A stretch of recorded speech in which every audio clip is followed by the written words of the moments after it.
Hi there, I'm Julie Tam, managing broker at Lynn Realty, a broker serving generations of clients in the greater Houston area and from around the world since 1981.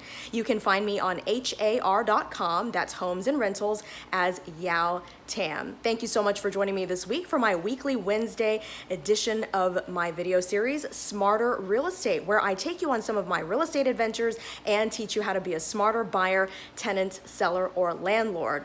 These videos are shot in one take and not edited. Now this week I'm talking about something that's rather nasty. Unfortunately, real estate is not always glamorous. We encounter some beautiful homes and some kind of not so nice homes. All right, in this case though, we're talking about pests. And unfortunately, with my years of experience, I have encountered so many different types of pests that I've become sort of an expert.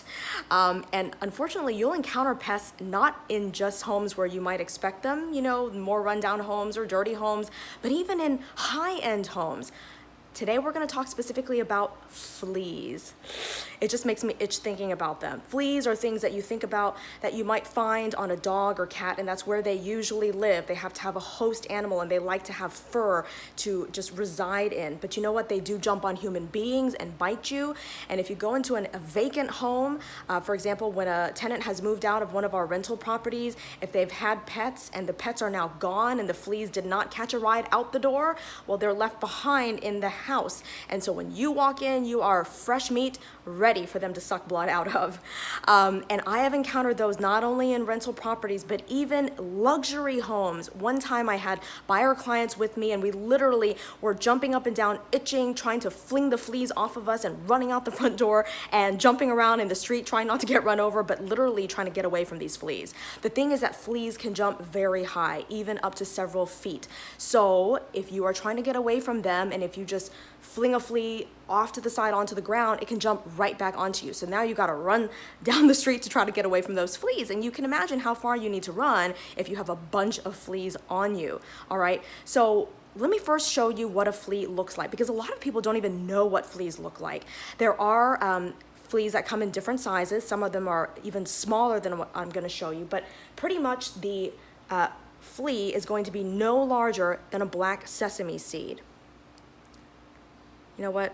That's kind of hard to see, but if you can see that, that's really tiny. If you compare it to the size of my finger, I'm gonna go ahead and grab it out of the little cup. This is not a flea, this is a seed. I would not be demonstrating with a live flea. That would not be smart. But you see that? I mean, that's the largest a flea would be. In fact, that would be a really big flea. Usually they're a little bit thinner than that, okay?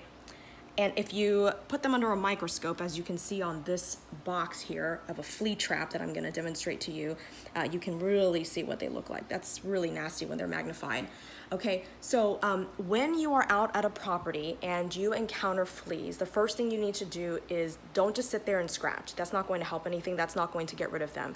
You need to quickly get out of that property as soon as possible, because the longer you stay, the more fleas will jump onto you. There could be hundreds or even thousands, or God forbid, millions of fleas in a property, depending on how infested it is. Fleas can be inside, they can be outside. All right, so once you've identified that there are fleas and you're outside, you start to pick those fleas off of you. You need to look all over. Fleas will tend to be on the floor. So they're going to jump onto you, usually onto your feet first. They're gonna crawl into your socks, go up inside your pants. So the best thing is, if you're going out to a property, I would advise is to wear shorts, or ladies, a skirt, something that comes up closer to the knee or higher, so that you're not allowing fleas to have an easy conduit. Because if you have long pants, they can just get into those pants and then you have a hard time, you know, getting into your pants to get them out. But if your legs are, you know, more clear in terms of your lower legs, you can see the fleas more easily and get them off of you more quickly. All right, so then once you're outside and you think you've pretty much cleared all the fleas out, the problem is though that those fleas travel very quickly. So by that time, they could have gone into your clothes and come up your shirt, even all the way up to your neck and face area. That's really gross, and I know you're probably squirming thinking about this. So you don't want to bring them into your car, because obviously you don't want your car to have a bunch of fleas and they continue to bite you. But sometimes it's inevitable, because you just want to get out of that area and just get into your car and start to drive home, because you want to get your clothes off and take a shower. Sometimes they're so far into your clothes, you just need to take them off in order to get rid of the fleas.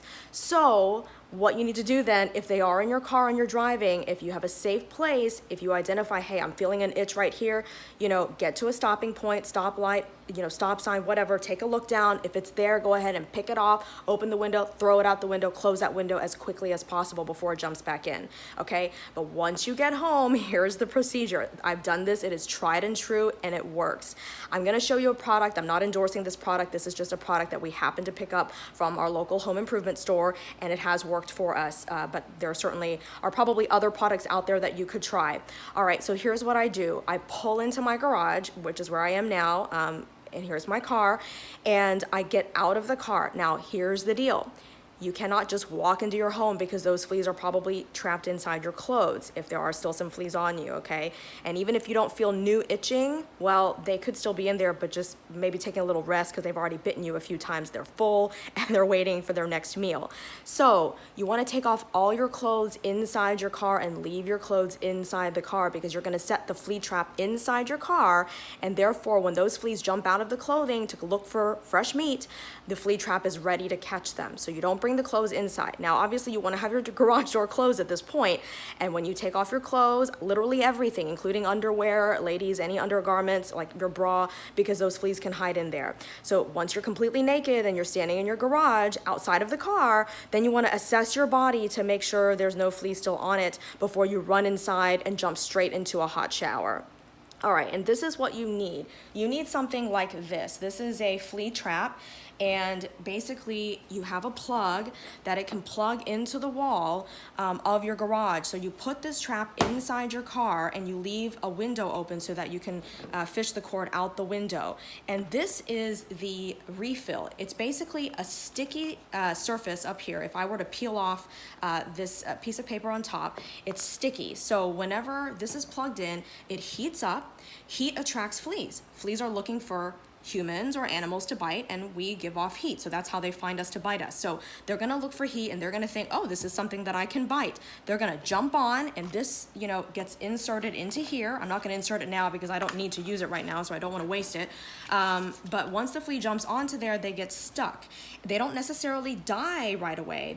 You can find fleas sitting there just on their back or on their front, still moving around, twitching, kicking a little bit, okay? But that's okay, because once you have them all on there, then you can just throw this in the trash, squish the rest of them, whatever, make sure they're dead and gotten rid of. But you leave this in there overnight, and usually within, the overnight period into the next morning, all the fleas that are in your car will have found that flea trap and died, because the fleas aren't really gonna go for more than 24 hours without eating. If they can detect a heat source, then they'll want to go find that heat source and get some food. They can live, they can survive plenty longer than 24 hours though. They can survive for days, months, okay, without food, and that's how they stay in a vacant home and still come out to attack you when there's been no food source the entire time.